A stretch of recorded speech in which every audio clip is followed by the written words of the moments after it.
Mesdames et messieurs, bonsoir et bienvenue encore une fois dans Triangle Socle du Congo, Trisoko. La semaine dernière, nous avons parlé de la culture et changement de mentalité. Nous avons essayé d'entrer dans le sujet d'aujourd'hui qui parlera notamment de l'histoire et changement de mentalité.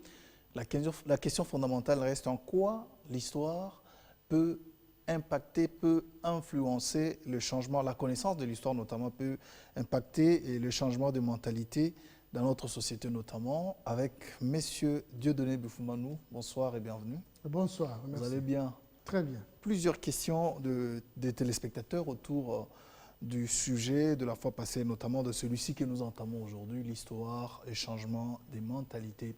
Notre pays est fait de l'histoire. Avec ses peuples, nous savons que notre pays est l'ensemble de plusieurs peuples, plusieurs tribus, plusieurs clans, mais voilà qu'aujourd'hui, nous nous retrouvons dans une nation où, par moments, nous ignorons l'histoire qui a fait que nous soyons ce que nous sommes aujourd'hui. Est-ce que l'histoire a-t-elle un impact réel dans les mentalités et surtout dans les habitudes que nous voulons bien qu'elles demeurent saines? Merci beaucoup pour la question. Pour bien comprendre si l'histoire a un impact dans le changement de mentalité, il suffit de partir de la définition même de l'histoire. C'est-à-dire l'histoire est la connaissance, le récit des événements du passé. Mais faites attention à la suite. C'est-à-dire connaissance et récit des événements du passé, jugés dignes de mémoire. Jugés dignes de mémoire. C'est-à-dire l'histoire ne reprend pas ou ne vous retrace pas tous les faits ou tous les récits. Mais l'histoire vous retrace, l'histoire telle que nous l'étudions, vous retrace les faits jugés dignes de mémoire. C'est-à-dire les bons et les mauvais, mais ça dépend alors de leur valeur. C'est-à-dire, justement, c'est-à-dire du fait tout simplement qu'on ajoute cette expression, jugé digne de mémoire. Ça veut dire quoi? Ça veut dire qu'il y a le subjectivisme, il y a la relativité qui intervient, la subjectivité. Qui juge? Et en fonction de quoi? Voilà la problématique. C'est ainsi que notre histoire, telle que nous la connaissons, telle que nous l'avons étudiée à l'école primaire, secondaire, et même pour ceux qui ont fait l'université, il y a beaucoup d'éléments où l'on vous parle de la guerre de 100 ans que nos ancêtres n'avaient jamais vécue. Est-ce que ça a impacté sur notre vie? Point d'interrogation. On vous parle de ceci, on vous parle de cela, mais plus l'histoire des autres pays, des autres peuples. Mais pourquoi? Ce n'est pas parce que nous avons notamment une histoire qui n'a pas été jugée digne d'être racontée dans ces aspects aussi profonds. Parce que l'histoire, s'il faut parler de l'histoire de notre pays, on peut peut-être remonter des années de la colonisation jusqu'à aujourd'hui. Est-ce qu'avant la colonisation, nous avons une vraie histoire qui peut être utile pour les générations présentes? Bien sûr. Mais quand on parle de l'Afrique berceau de l'humanité, qui nous dit ça? C'est l'histoire, non? Pourquoi on nous dit ça? Parce qu'on a découvert des fossiles, les plus vieux fossiles du monde, concernant l'homme. C'est l'histoire. On nous parle de l'Égypte. C'est l'histoire. C'est en Afrique. Alors, pourquoi? J'insiste sur l'expression « juger digne de mémoire ». Qui juge? C'est la personne qui a un objectif. C'est l'objectif de celui qui veut apprendre l'histoire. C'est quoi? Est-ce que la personne en question ou l'institution en question voudrait parler d'une histoire que le juge est utile pour elle, que le juge digne de mémoire pour elle? Ce n'est pas objectif pour l'appréciation de la dignité des faits à transmettre aux générations futures. Donc, ce subjectivisme-là, c'est là où se situe la problématique. Oui, mais parlons de l'histoire de notre pays.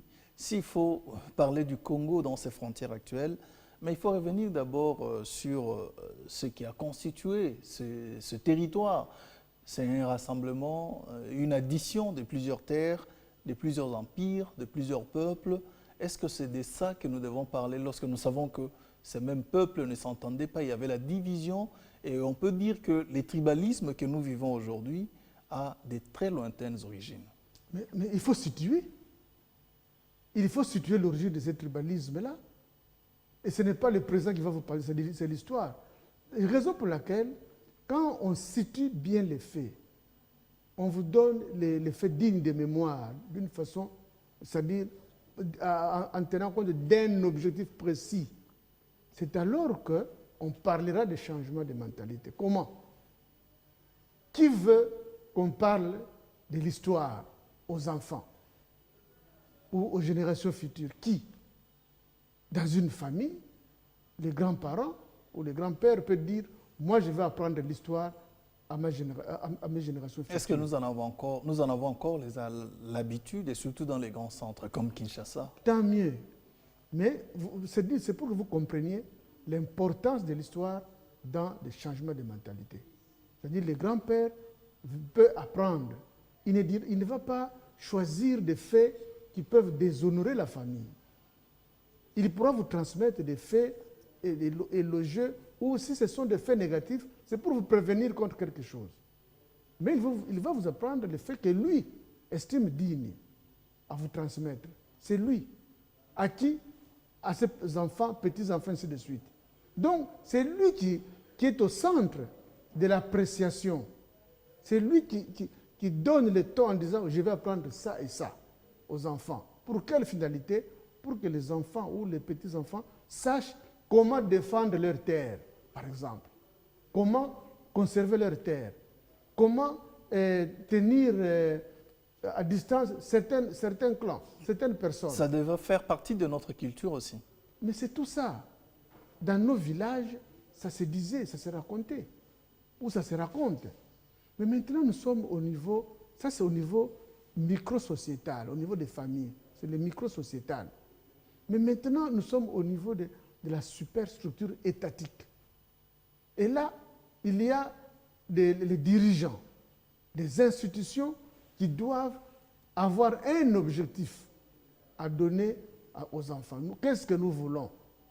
Pour la RDC, notre hymne contient déjà, disons, l'idéal de ce qu'on veut de ce pays, notre hymne. Donc, l'objectif est déjà tracé. L'objectif global, du moins, est déjà tracé par l'hymne national. Sinon, si nous estimons que cet hymne-là ne contient pas l'objectif global de notre pays, mais qu'on la change. Non, mais l'hymne, nous le chantons, il contient peut-être l'objectif global. C'est quoi? Le sort uni par le sort? C'est-à-dire le fait de vouloir la grandeur du pays. Ça, c'est oui, mais c'est ce que global. nous chantons, mais dans notre comportement, vous pensez que l'hymne national peut facilement impacter nos comportements lorsque nous avons du mal déjà à comprendre chaque mot qui est dedans? Mais à qui la faute? C'est à cela que nous projetons maintenant auprès des institutions qui nous apprennent tout ce que nous apprenons maintenant. C'est eux qui ont dit apprenez ça à l'école et non ceci. C'est eux. Alors maintenant, qu'est-ce qu'ils nous apprennent à l'école? Nous sommes au Congo ici. Et dans quel cycle primaire, secondaire ou universitaire où on nous parle par exemple de Simon Kimbangu avec beaucoup de précision? Pourtant, c'est l'histoire récente même de notre pays. Mais où est-ce qu'on nous parle de ça? Pour que nous puissions comprendre l'importance de Simon Kimbangu dans notre développement. C'est comme si c'est un vulgaire monsieur qui existait, alors que de lui, on pouvait être inspiré de beaucoup de choses. On nous parle de Lumumba, mais on ne dit pas tout, avec précision. On nous parle de Kasavubu. Est-ce qu'on dit sérieusement ce qu'il faut de Kasavubu? De Nzingankuvu, de Tipo Tipo, de Bakanja. Bakanja est saint, décrété par le pape comme Saint Bakanja. Qui nous parle de ça? Anouarité. Si vous connaissez l'histoire d'Anuarite, comment cela a commencé, si on vous racontait ça par ceux qui ont vécu les faits. Et si vous comprenez ça, nos frères de Siro allaient être les personnes qui allaient être les plus contre les rébellions. Ils allaient se battre pour éviter qu'il y ait des désordres. Et pourtant, c'est l'un des territoires qui a connu la justement, pire rébellion. Mais pourquoi? Mais parce que l'histoire n'a servi à rien. Pourquoi on a tué Anuarite? Quelles leçons nous pouvons tirer de ça? Qui a fourni un effort pour comprendre? D'abord, qui nous a appris ça? Est-ce qu'à l'école on nous parle de ça? Parce que moi, je causais avec une des religieuses qui était dans le groupe. Et j'ai même vu leur sœur supérieure à Kisangani en 2007. Je l'ai vue. Elle était déjà très vieille, mais celle qui était la collègue d'Anuarite, elle avait 66 ans quand je l'ai vue en 2007, qui m'a dit ceci. Elle était en groupe. Elles allaient, elles revenaient de je ne sais pas où, et elles ont rencontré les groupes des rebelles. Les groupes des rebelles leur ont dit, ah, vous avez quoi sur le... C'était des chapelets, elles avaient les chapelets.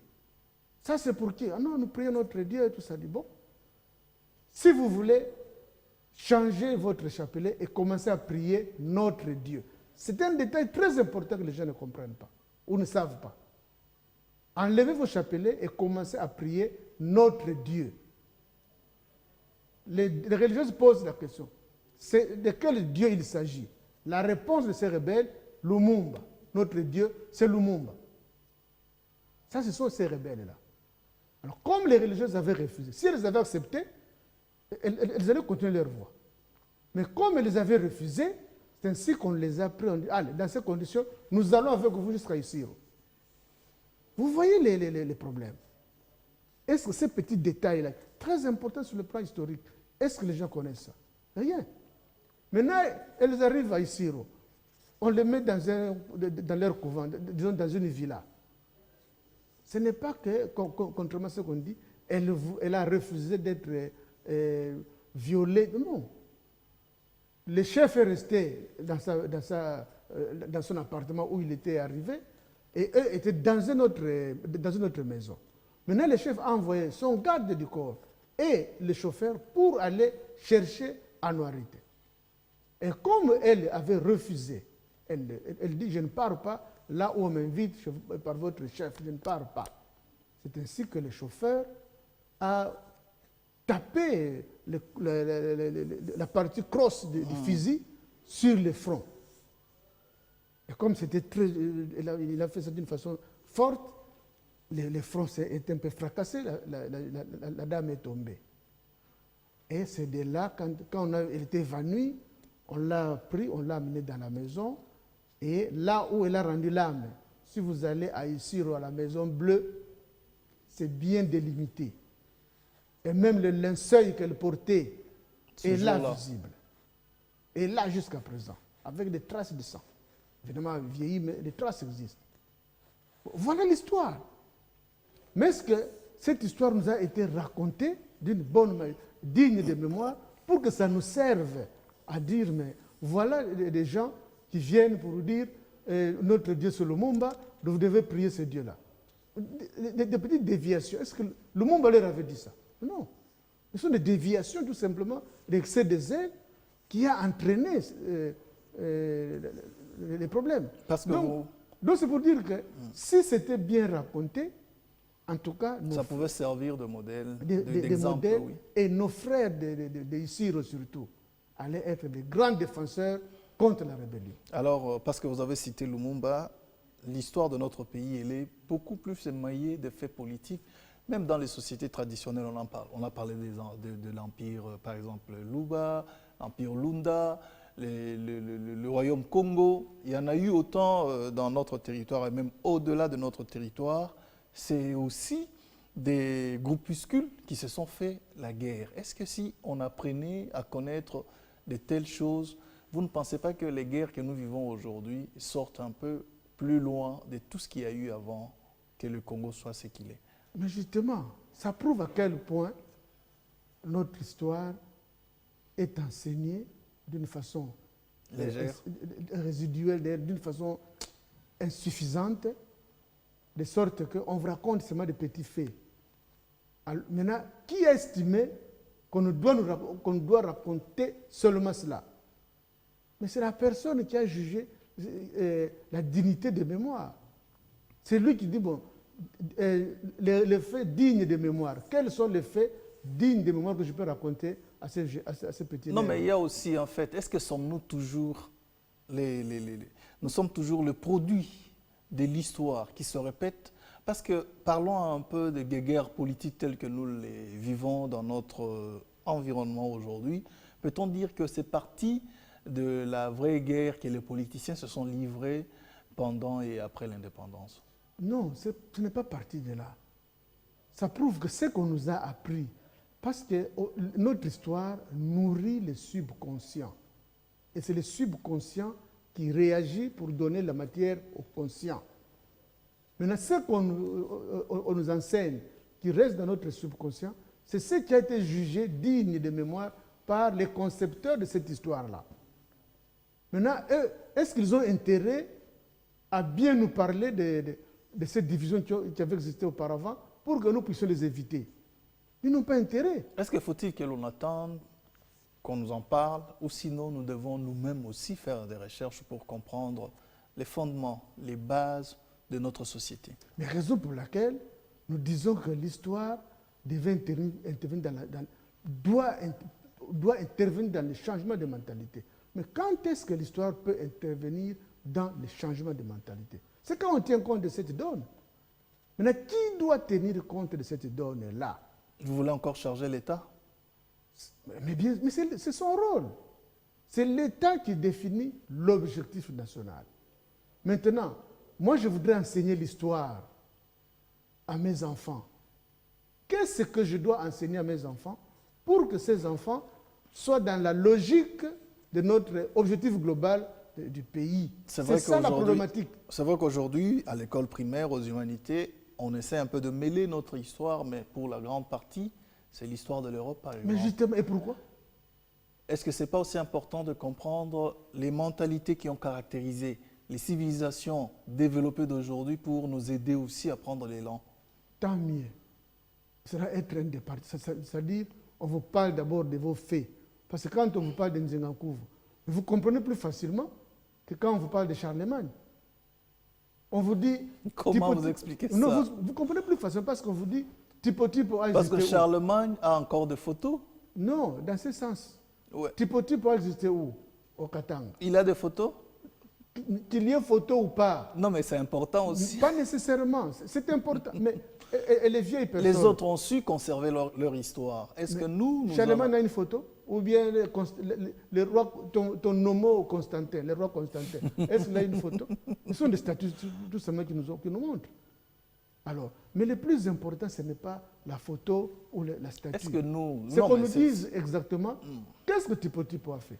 Et pourquoi est-ce qu'il y a dans son comportement, y a-t-il un fait qu'on peut juger de mémoire, qu'on peut apprendre aux enfants? Nous allons de l'Empire Lunda. Qu'est-ce que l'Empire Lunda? Qu'est-ce qu'il y avait de bon? Quelles sont les valeurs que nous pourrons avoir aussi de ce côté-là pour nourrir notre mémoire? Ainsi de suite. Bakanja, qu'est-ce qu'il a fait pour qu'il nourrisse notre mémoire? C'est cette gymnastique qui devait être faite. Alors, sur les 100% de la gymnastique, on peut se dire, bon, nous allons d'abord maîtriser. Parce que les faits, quand on parle de Bakanja, ce n'est pas un nom étranger. Mais je comprends facilement. On vous dit, il était où? Ah, il était à tel endroit. Mais facilement, les gens peuvent aller vérifier. Ou les enfants qui viennent de là peuvent dire, oui, d'ailleurs, moi, j'étais là. Oui, mais c'est plus facile. Notre histoire aujourd'hui, et même dans le temps, est beaucoup plus mêlée des faits métaphysiques. Mais quand vous parlez de l'histoire de civilisation occidentale, par exemple, on sait bien immortaliser leurs grands. Par exemple, il y a des monuments, il y a des statues qu'on construit en mémoire de ceux qui ont fait l'histoire et de ceux qui les ont aidés à migrer dans le temps et dans l'espace. Mais chez nous, c'est l'animisme qui a beaucoup plus pris de la place. Est-ce qu'on peut dire que l'homme noir avait réellement troqué son histoire dans l'histoire qui pouvait être se racontée en réalité, et il l'a troqué à des faits qui se sont tout simplement limités à l'animisme. Non, ce n'est pas comme ça que nous devons comprendre les choses. L'homme noir a essayé de transmettre l'histoire. C'est la méthode de transmission qui a fait défaut, c'est-à-dire l'écriture. Les autres avaient l'écriture, c'est ainsi qu'ils ont transmis facilement les vieilles choses par l'écriture. Mais nous, nous avions la méthode de l'oralité. On a transmis les choses selon l'oralité, de père en fils, de vieux à jeune, ainsi de suite. C'est cette méthode a aussi des insuffisances. Mais l'écriture est arrivée depuis longtemps. Même si avant le XIVe siècle, il y avait cette réalité, mais au XVe, XVIe siècle, il y a des gens qui commençaient qui savaient lire et écrire. Mais est-ce qu'on a jugé dignes tous ces faits-là? Est-ce qu'on les a jugés dignes pour les transmettre dans les mémoires? Qui devait les juger dignes? Mais c'est les responsables. Nous avons hérité de la colonisation cette histoire-là, jugée digne par les colons. Et les colons nous a transmis ces éléments. C'est ainsi que vous voyez que notre histoire est plus tournée vers les colons. Parce que nous n'avons plus les témoins qui ont vécu les mêmes événements, c'est que nous avons une histoire qui est réellement derrière nous. Nous avons une grande histoire. Derrière nous. Mais toute histoire est derrière. Mais le plus important, c'est que, ne fût-ce que les quelques faits que nous avons pu avoir, que nous pouvons nous-mêmes retracer. Nous avons des historiens qui peuvent retracer ce qui s'est passé peut-être au XVIIIe siècle. Ce n'est pas très loin. Oui, mais ne fût-ce que cette histoire-là. Si l'objectif était de transformer le Congolais pour qu'il aboutisse à son objectif, on dirait ceci. Nous, notre histoire, étant donné que nous avons perdu beaucoup de repères, nous n'avons plus beaucoup d'éléments, beaucoup de faits que nous pouvons réciter ou beaucoup d'événements que nous pouvons transmettre à nos enfants, comme on n'en a plus beaucoup. Nous prenons l'essentiel de nos événements qui sont connus, et si sur 100%, ces événements ne vont représenter que 50%, eh bien, nous pourrons maintenant les combler avec les événements d'autres personnes. Une façon, disons, une démarche comparative. Chez nous, nous avons fait ceci, eux avaient fait cela. Voilà ce que nous pouvons tirer comme leçon chez les autres pour que ça vienne aider notre conscience historique. C'est ça la démarche qu'on devait faire. Alors, donc, monsieur, on devait partir de l'objectif, de notre objectif. Mais si nous n'avons pas défini cet objectif avec précision, ce qu'on appelle objectif SMART, spécifique, tout ça, mais qu'est-ce qu'on doit faire? Alors, monsieur Bifumon, moi, je voudrais concrètement poser une question. J'aimerais aussi que vous puissiez nous aider à comprendre. Est-ce que dans notre histoire, nous avons des bonnes choses à puiser?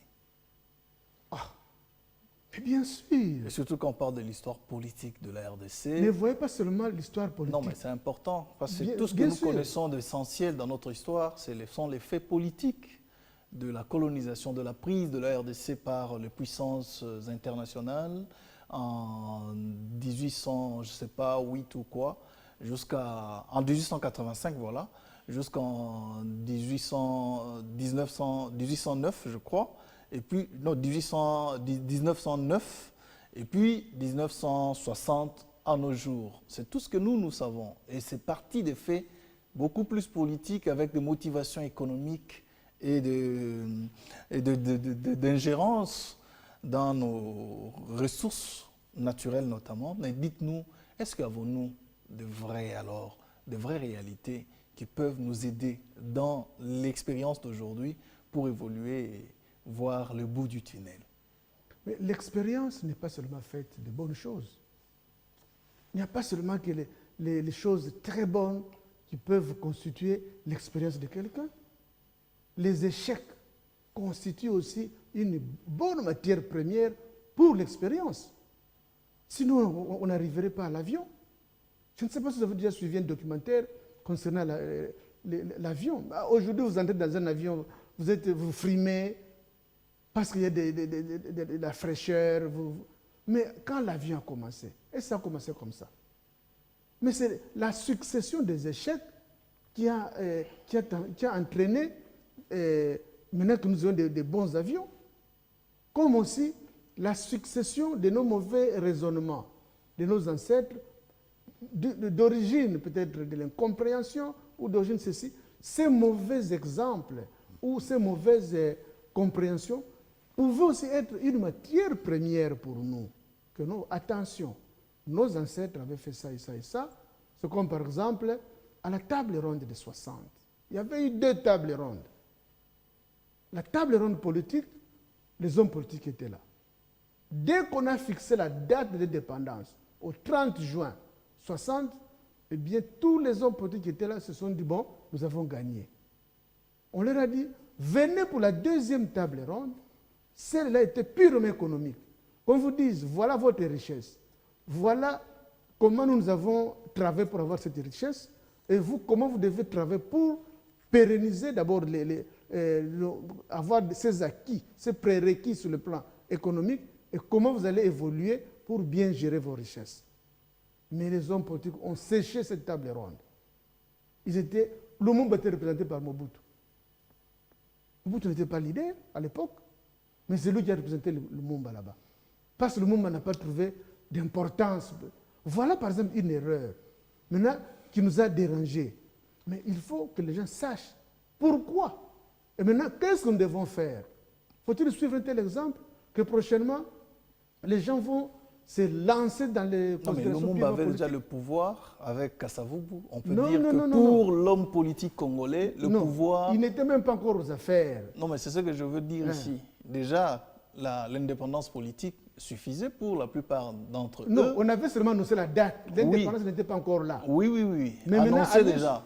Allez suivre les autres, allez travailler maintenant pour l'indépendance économique. Ils ont séché, ils ont négligé d'ailleurs. Alors dites-nous, parce qu'ils ont négligé la table ronde économique, peut-on affirmer on peut affirmer avec force que l'homme politique congolais a évolué? Non. Mais ça fait partie de l'évolution. Non, mais comment? Non, ça dit l'évolution. Vous voyez, le monde n'est pas statique. Le monde évolue à tout moment. Non, mais par là, je veux bien comprendre. Le fait que ces gens-là aient séché la table ronde économique. Qu'est-ce qu'on a perdu? Beaucoup. Hein? On a perdu beaucoup. C'est-à-dire sur le plan... Mieux que la politique, mieux que le pouvoir, on a perdu. C'est-à-dire qu'on n'a pas acquis notre indépendance économique. Nous avions seulement acquis l'indépendance politique. Est-ce que ce n'est pas parce qu'ils avaient compris que dans toute l'Afrique, dans tous les pays indépendants de l'Afrique à l'époque, et même ceux qui les sont devenus après, aucun d'entre eux ne détient jusqu'à aujourd'hui son indépendance économique? Non, mais ça fait partie de l'ignorance des hommes politiques de l'époque. Et on ne doit pas les en vouloir, s'il vous plaît. On ne doit pas dire qu'ils avaient décollé dans les raisonnements. C'est-à-dire leur niveau de compréhension... Une ignorance dont tout un peuple paye le prix aujourd'hui. Vous voulez dire qu'il ne faut pas les condamner? C'est normal. Il ne faut pas les en vouloir. C'est normal dans l'évolution des peuples. Personne n'est parfait. Dans l'évolution des peuples, on corrige. Telle génération a fait ceci. Si vous estimez que ce qu'ils ont fait est mauvais, corrigez. Ne venez pas critiquer d'abord, perdre votre temps à critiquer. Mais c'est ce que je dis. Lorsque vous évaluez l'homme politique d'aujourd'hui, peut-on dire qu'il a évolué par rapport à celui de l'époque coloniale? Est-ce qu'il y avait des hommes politiques de l'époque qui avaient des villas, des belles voitures, c'est-à-dire qui en faisaient, on dirait, une préoccupation, des belles voitures, ceci, qui en faisaient une obsession pratiquement? C'est-à-dire, vous voulez dire par là que l'homme politique d'aujourd'hui a beaucoup plus régressé que par rapport à celui de l'époque? Non, l'évolution sur le plan de soi, que non, je dois être ceci, je dois paraître ceci, vers l'individualisme. L'homme politique actuel a évolué, alors que l'homme politique de l'époque était plus du côté collectif. Il se battait pour avoir le pouvoir, mais il se disait, j'ai le pouvoir pour les autres, pas pour moi seul. Mais aujourd'hui, le pouvoir, l'individualisme a beaucoup évolué. Maintenant, quand on doit apprendre l'histoire aux enfants, mais c'est une phase comparative qu'on peut aussi ouvrir en disant, voilà, à telle époque, c'était plus on prenait le pouvoir pour Le peuple d'abord. Mais maintenant, les gens prennent le pouvoir pour eux-mêmes d'abord. Mais ça, c'est une phase. Il faut expliquer ça. Comment avant on se comportait, comment après on se comportait. Comment avant les paiements de l'impôt étaient bien. Parce que c'est l'histoire qui peut nous dire ça. Mais maintenant, les gens ne payent plus d'impôts, l'État n'a plus d'argent. Comment les francs congolais, à la sortie de la guerre mondiale, la Deuxième Guerre mondiale, les francs congolais étaient parmi les monnaies les plus fortes du monde. Parmi les 3 premières monnaies du monde, les francs congolais de l'époque. Alors, comment nous avons régressé? Et comment sommes-nous devenus un franc congolais fort? La Belgique n'avait pas besoin du plan Marshall, du fonds de plan Marshall. Parce que la Belgique avait les fonds à ramasser au niveau du Congo. Et c'est ce qu'elle a fait. Alors, en quoi consistait notre richesse? Voilà des problèmes qu'on doit expliquer. Comme ça, s'il y a eu des erreurs, c'est-à-dire, c'est parce que nous perdons notre temps à condamner seulement le passé, les Belges étaient mauvais, tel a fait ceci. Mais non! Le contexte de l'époque avait fait qu'il se compose de la sorte. L'environnement de l'époque. Parce que l'environnement, c'est quelque chose de fondamental. Parce que si l'environnement n'était pas propice à leur comportement, ils n'auraient pas fait ça. Mais en réfléchissant, ils se disent, bon, on peut vendre. Quand vos enfants sont. Vous, papa, vous vendez votre enfant pour de l'argent. Or, nos pays, nos communautés ont connu ça. Il faut expliquer. Ça prouve que l'homme noir était arrivé à un niveau très bas. Pourquoi il est arrivé à ce niveau-là? Et c'est parce qu'il ne comprenait pas l'importance de l'homme. Point d'interrogation. Voilà des questionnements que nous devrions nous poser afin de dire, en fin de compte, chers amis, voilà ce qui s'est passé. Ça prouve que la mentalité de l'époque n'était pas adaptée, mais maintenant, voilà comment nous devons nous comporter. C'est ça le changement de mentalité. On parle des faits réels qui se sont passés. C'est ça l'histoire. L'histoire ne parle pas des hypothèses. L'histoire sont les faits qui se sont, les événements passés. C'est-à-dire, au moins là, on parle de la réalité. Qu'est-ce qui s'est passé? Si vous n'avez pas de précision, vous pouvez dire oui, on avait appris ceci, mais il y a encore un petit doute si réellement c'était ça. Là, on comprend. Mais le fait est rétraçable. On doit être clair. Si Mokimbango existait, est-ce que ça on peut douter de ça?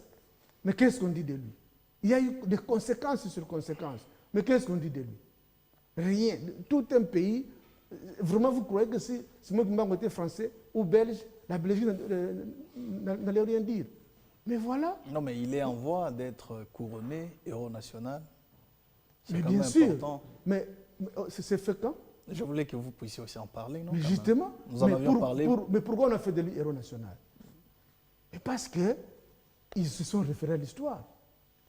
Ils se sont référés à l'histoire. Alors maintenant, comme ils se sont référés à l'histoire, voilà les résultats. Alors, l'histoire de notre pays, pour vous, elle est vraiment méconnue. L'histoire de nos sociétés traditionnelles, très méconnue. Et c'est ce qui impacte aussi sur notre vie. En communauté, aujourd'hui, nous avons du mal à la réussir, c'est ça? Non, on ne peut pas dire que c'est à cause seulement de ça. C'est un élément qui vient contribuer négativement. L'ignorance de son histoire, l'ignorance de ses repères. Parce qu'un arbre sans racines, cet arbre tombe et meurt. Et nous ne sommes pas les produits d'aujourd'hui, nous sommes les produits du passé. Mais ce passé-là, nous l'ignorons totalement. Même pas totalement, mais en tout cas en grande partie, nous l'ignorons. Mais quelles sont les racines que nous avons, nous? Alors aujourd'hui, on parle des œuvres d'art congolaises qui remplissent les musées belges, occidentaux notamment. La Belgique a accepté de nous les rendre. Est-ce qu'on peut dire que nous avons eu des Congolais génies, même s'ils n'ont pas été à l'école à l'époque? Mais pourquoi ils sont allés avec ces œuvres? Si c'était de simples feuilles, de simples bois, ils n'allaient pas amener ça. Mais si, voilà quand on dit juger digne de mémoire. C'est ça. Ils trouvent des œuvres d'art. Ils ont jugé digne de mémoire. Nous devons prendre pour les garder. Mais Tervuren à Bruxelles, c'est plein de tout ça. C'est un grand musée à Bruxelles, Tervuren. C'est un musée qui comprend beaucoup d'éléments ou beaucoup de pièces qui viennent du Congo. Mais combien de Congolais ont déjà visité Tervuren? Ou quand ils vont, on leur dit, ah ça c'était au Congo. Ah bon, ils se limitent à ça. Mais est-ce que, à partir de ces réalités, on ne peut pas concevoir des principes qui peuvent aider maintenant la jeunesse à bien évoluer? Que nos ancêtres sont arrivés jusqu'à tel niveau. Les croisettes, au Katanga, ils avaient une monnaie. Ce sont les croisettes qui étaient fabriquées par des forgerons de l'époque. Mais c'était sous des génies. Maintenant, qu'est-ce que le pays a tiré de cette réalité? Rien. On nous dit le royaume Congo avait une monnaie, les Nzimbo, qu'on allait ramasser à Luanda. Parce qu'ils sont des petits choristes qu'on allait des mollusques, les choristes là, c'est comme l'escargot, la carapace de l'escargot. Maintenant, les Nzimbo, c'était la carapace des mollusques qui sont à Luanda là-bas. Et ces carapaces sont tellement petits et puis qui résistent. On a utilisé ça comme monnaie. Mais si on comprenait pourquoi les Portugais se sont intéressés seulement à Luanda, c'était pratiquement en quelque sorte la banque centrale du Royaume Congo. Parce que les choristes là venaient de là. Mais c'est là qu'ils sont installés. Et à partir de là, ils ont commencé à diviser les royaumes Congo. Ils ont créé des royautés à gauche et à droite. À partir de là, Kimpavita qui voulait l'unité, la réunification de tous les rois au profit du pouvoir de Mbanza Congo, on l'a tué. Et voilà des faits historiques, ce sont des événements connus. Oui, mais parce que nous parlons de l'histoire et de nos ressources naturelles, est-ce qu'on peut dire aussi qu'en quelque sorte, nos ressources n'ont pas été seulement un sujet de bonheur pour nous, parce que ça a été à la base, non seulement de notre division, mais beaucoup de nos compatriotes ont péri tout simplement, et ils ont voulu en faire une sorte de chasse gardée. Mais voilà l'histoire, c'est ce que l'histoire devait nous donner. Pourquoi on a fait du Congo un État indépendant à la conférence de Berlin? Le Congo n'était pas une colonie. D'ailleurs, sur le plan du droit international pur, le Congo n'a jamais été une colonie. Parce que c'était d'abord un État indépendant du Congo, décrété à la conférence de Berlin en 1885. Mais quand est-ce que le Congo est devenu une colonie belge? Parce qu'ils avaient le droit de surveillance. D'abord, le roi Léopold II a cédé ce droit de surveillance à la Belgique en violation de la conférence de Berlin. Ce n'était pas sous pression de la même conférence? Non. Parce qu'on l'a accusé aussi de mégestion. Non. Des violations des droits de l'homme à l'époque. Non, ça c'est rien ça. C'est après. C'est quand il exploitait les royaumes Congo, plutôt le Congo, l'EIC, l'État indépendant du Congo, qu'il a commis ces exactions. C'est-à-dire, c'est comme les Américains. Vous ne travaillez pas bien. C'était sa propriété confiée par les puissances, les 14 autres puissances. Ce n'était pas la propriété de Léopold II. D'après le droit international, à la conférence de Berlin, le roi Léopold était désigné comme superviseur de l'État indépendant du Congo. Ils ont d'abord créé l'État indépendant du Congo. Ils ont d'abord créé l'État indépendant du Congo, comme on a créé les autres États de l'Afrique de l'Ouest, de ceci, de cela. Mais au Congo, on a créé un État indépendant. Pourquoi indépendant? Parce qu'on ne voulait pas donner ça à une seule puissance. Maintenant, il s'est posé le problème de la gestion. Ça sera indépendant, mais qui va superviser ça et ça? C'est ainsi qu'à la conférence de Berlin, Léopold II a joué de sa malignité. On l'a désigné comme superviseur, pas propriétaire de l'État indépendant du Congo, superviseur de l'État indépendant du Congo.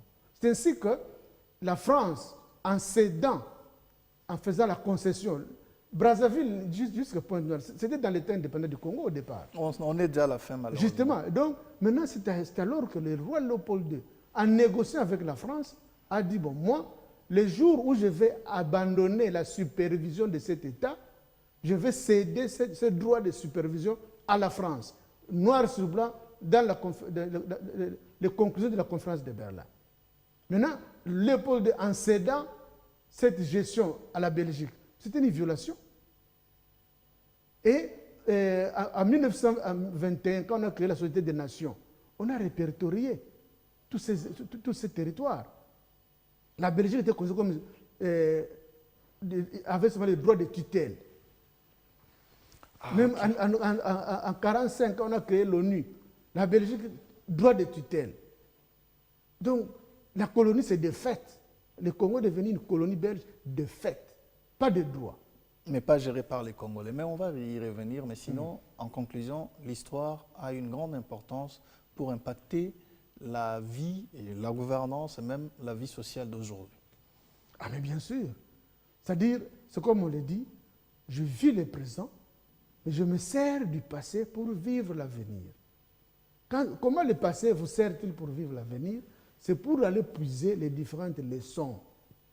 Vous voulez vivre comment à l'avenir? Ça et ça. Ah, mais même quand on prépare les thèses et les doctorats, mais on vous oblige de relire les différents textes qui ont parlé de votre thème. Vous n'êtes pas les premiers à parler de ça. On vous dit il faut lire aussi les autres thèmes. Qu'est-ce que les autres ont dit dans ces domaines? Maintenant, quand vous faites une synthèse de ce que vous savez, ce que les autres ont dit, maintenant vous pouvez émettre votre point de vue. Donc ici aussi, c'est la même chose. Nous devons, sur base de notre objectif, nous devons nous poser, l'État doit se poser la question, quelles sont les valeurs historiques qu'on peut puiser dans le passé pour les apprendre aux générations actuelles et à venir, pour que ces valeurs puissent les aider à éviter ce qu'il faut éviter et à renforcer ce qu'il faut renforcer. Merci beaucoup, M. Bifumanu, d'avoir répondu à nos questions. Mesdames et messieurs, c'est la fin de ce triangle socle du Congo. On se retrouve prochainement, on aura encore beaucoup de choses à dire là-dessus. Posez des questions au numéro affiché au bas de votre écran. M. Bifumanu aura le plaisir de vous répondre. Au revoir et à la prochaine.